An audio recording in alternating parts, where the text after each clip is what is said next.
Our presentation is on cloning THRB, which is thyroid hormone receptor beta, and M-neon green, which is a fluorescent tag. And we're from Brigham Young University in Chem 584. This is Corinna Howell and Robert Hatfield. So first of all, we mini prepped THRB, M-neon green, and their respective entry vectors, which are p-enter L1R5 and p-enter L5L2. And we ran them on a gel to confirm that our mini prep was successful. So you can see 4 bands labeled T, M, L1R5, and L5L2 that correspond to the sizes of those original plasmids. Then our next step was to perform a PCR, was to design some primers for both THRB and M-neon green that would amplify those to the gene of interest and the tag. After we designed some primers, we did a PCR optimization of THRB and M-neon green. This is the optimization of THRB. So we did this at several different temperatures from 50 degrees Celsius to 70 degrees Celsius. And we used this ladder to determine what size our amplicons were. And you can see that from approximately 52 to 62 degrees, there were amplicons around 1,500 base pairs, which is the size of THRB. And so those temperatures are the best for amplifying THRB with the primers that we designed. The PCR optimization of M-neon green also was successful, and we found that temperatures from 50 degrees to 62 degrees had an amplicon at approximately 750 base pairs, which is the size of M-neon green. And you can see the 5 different bands around 750 base pairs. On both of our PCR optimizations, there was some other bands that were pretty faint that were really large, and that could be due to non-specific binding of our primers, or it could be that we had too much template DNA.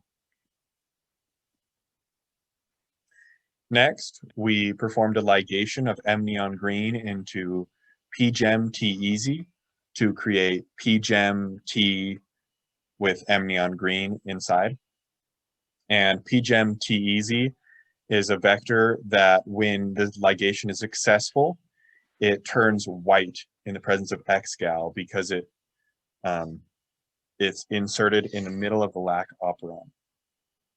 So these white colonies indicate that we successfully ligated M-neon green into pGem. Then we performed a colony PCR of several of those white colonies to confirm that we did successfully ligate M-neon green into pGem.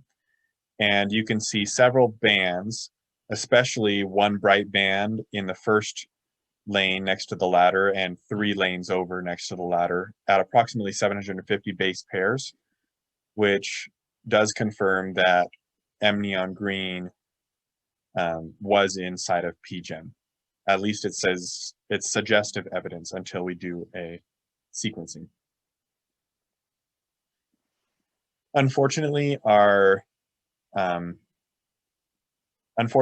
after we did this colony PCR and we ligated M-neon green into pGem, we were unable to isolate M-neon green for ligation into an entry vector. And so we had to use the backup plan. And we did cut and paste cloning on both M-neon green and THRB. For the THRB cut and paste cloning, we mini prepped THRB, then we digested THRB, and we gel purified THRB. So you can see 2 bands in this first column. The first band is approximately 1,500 base pairs, which corresponds to THRB. Oh, sorry. And the second band is the rest of the plasmid that THRB was cut out of. So we gel purified the band 1,500 base pairs to isolate THRB for ligation into the entry vector. And thankfully, our ligation into p-enter L1R5 was successful in one colony. So in lane 1, you can see this band at 1,500 base pairs. That's a colony PCR of some colonies from the ligation reaction of THRB into the entry vector. We did the same thing for amnion green, and we were also successful in ligating amnion green into the entry vector. So this is the 100 base pair ladder, and you can see that there's a band at approximately 750 base pairs, which corresponds to amnion green. So after we were able to determine which colonies successfully ligated, we mini prepped those colonies in order to be sent off for Sanger sequencing.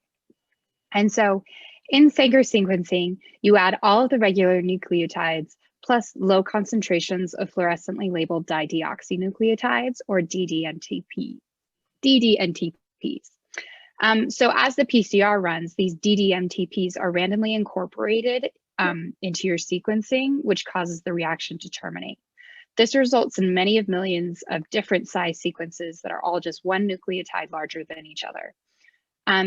These fragments are then separated and read using a laser that excites the fluorescent tag specific to that DDNTP.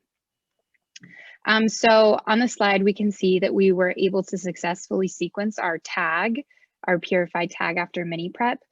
And this is just the SnapGene file showing our amnion green gene on the top and then the sequencing peaks below. So, can you go to the next slide? So unfortunately, we were unable to successfully Sanger sequence our THRB, though we were able to successfully isolate and then ligate it into the L1R5 vector. This is because we unfortunately forgot to do a colony PCR after we had successfully ligated it. And so we had to kind of guess which colonies would work. And then we were also unable to mini prep it to have a high enough concentration that the Sanger sequencing would work. So some things that commonly go wrong with Sanger sequencing is, first of all, if there's contamination present in your mini prep, then it's going to ruin your Sanger sequencing results. And then also you do have to be able to have a high enough concentration that they are able to run the sequencing on your samples. And then finally, another issue that can happen is if the peaks aren't resolved very well, then you can't get an accurate readout of what your sequence was. So we can see on this THRB that we only got a very small fragment of the DNA to will match up, which is likely just due to random chance.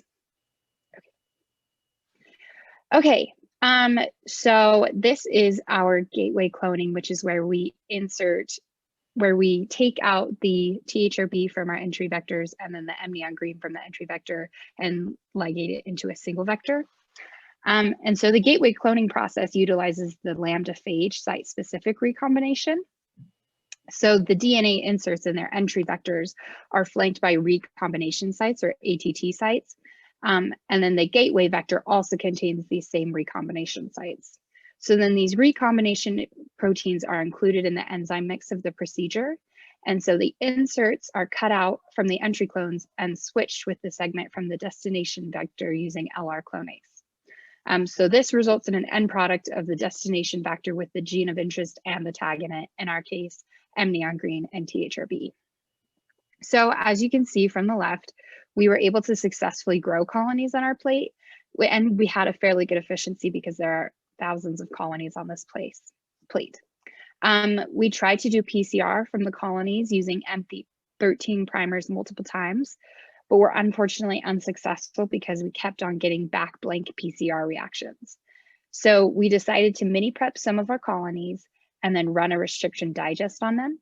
we used the Zo1 cut site to cut our vector, which the results are predicted in the lower right-hand corner from SnapGene.